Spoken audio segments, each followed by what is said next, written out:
Great Rock City channel. Subscribe our channel.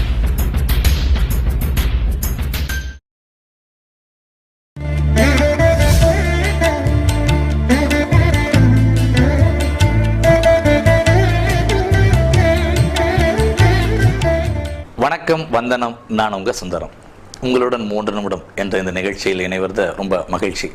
இல்லை அப்படி இருக்கீங்க? நீனும் பார்க்க போகிறது தர்க்கம், வாக்குவாதம். தர்க்கம்னா என்ன, வாக்குவாதம்னா என்ன? தர்க்கம் அப்படிங்கிறது 2 பேர் பேசிகிட்டு இருக்காங்க அப்படிங்கும் பொழுது தான் கொண்ட கொள்கையில், தான் கொண்ட அந்த கருத்தில் பிடிவாதமாக இருக்கிறது. நீங்கள் எந்த கருத்து கூறினாலும் அதை நான் ஏற்றுக்காம என்னுடைய தர்க்கம், நான் சொல்கிறதான் சரி அப்படிங்கிறதுல உறுதியாக கொள்கை பிடிப்போடு இருக்கிறது தர்க்கம். அது தவறான ஒரு விஷயமா இருந்தாலுமே நான் சொல்கிறேன் அதனால் அது சரி அப்படின்னு வாதிடுவது தர்க்கம். வாக்குவாதம் அப்படின்னா என்ன? 2 பேர் பேசிக்கிட்டு இருக்காங்க. அவர் ஒரு கருத்தை சொல்கிறாரு, இவர் ஒரு கருத்தை சொல்கிறாரு. அதற்கு எதிர்கருத்தாக இருக்குது.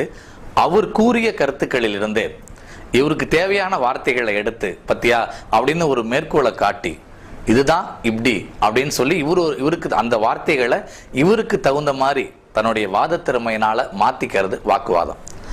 தர்க்கம் யார்கிட்ட இருக்கணும்? அதாவது நீங்க சொல்றது உண்மையான ஒரு விஷயம், அது காலத்தினால் அழியாம இருக்கக்கூடியது, நிலையா இருக்கக்கூடியது அப்படின்னா தர்க்கமா இருக்கலாம். எல்லா விஷயத்திலையும் தர்க்கத்துல இருக்கக்கூடாது. வாக்குவாதம் அப்படிங்கிறது சம வயது உடையவங்கள்ட்ட மட்டும்தான் நீங்க வாக்குவாதம் பண்ணணும். உங்களை விட வயது அதிகமானவங்கள்ட்டையும் உங்களை விட வயசு கம்மியானவங்கள்ட்டையும் நீங்கள் வாக்குவாதம் பண்ணக்கூடாது.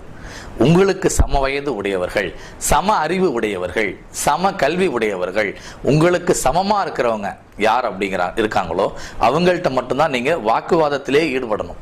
பொதுவாக வாக்குவாதத்தில் யார்கிட்ட ஈடுபடக்கூடாது. ஆனால் அப்படி ஈடுபட்டாலுமே சம வயது உடையவங்கள்ட்ட மட்டும்தான் நீங்கள் வாக்குவாதத்தில் ஈடுபடணும். உங்களை விட வயது அதிகமாக இருக்கிறவங்கள்ட்ட நீங்கள் வாக்குவாதம் பண்ணீங்கன்னா, எப்பா உன்னோட வயசு தான்ப்பா என்னோட அனுபவம், எனக்கு தெரியாதா, பேசாம இரு அப்படின்ட்டுருவாங்க. உங்களுடைய வயது கம்மியாக இருக்கிறவங்கள்ட்ட நீங்கள் பேசுனீங்கன்னா நீங்கள் சொல்கிறது அவங்களுக்கு புரியாது. ஏன்னா அவங்க இன்னும் உங்களுடைய வயதுக்கே வரலை. உங்களுடைய வயதுக்கே வராமல் இருக்கும்பொழுது நீங்கள் அவங்கள்ட்ட பேசி அதனால் பயன் இல்லை.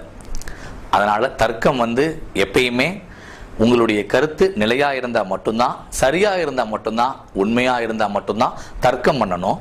பொதுவாக தர்க்கம் அப்படிங்கிறதுல நம்ம ஈடுபடவே கூடாது. ஆனால் வாக்குவாதம் அப்படிங்கிறது சம வயது உடையவங்கள்ட்ட மட்டும்தான் நீங்கள் ஈடுபடணும். உங்களை விட வயது அதிகமானவர்கள்ட்டையும் உங்களை விட வயது குறைவானவர்கள்ட்டையும் வாக்குவாதத்தில் ஈடுபட வேண்டாம். மீண்டும் நாளை சந்திப்போம். நன்றி, வணக்கம்.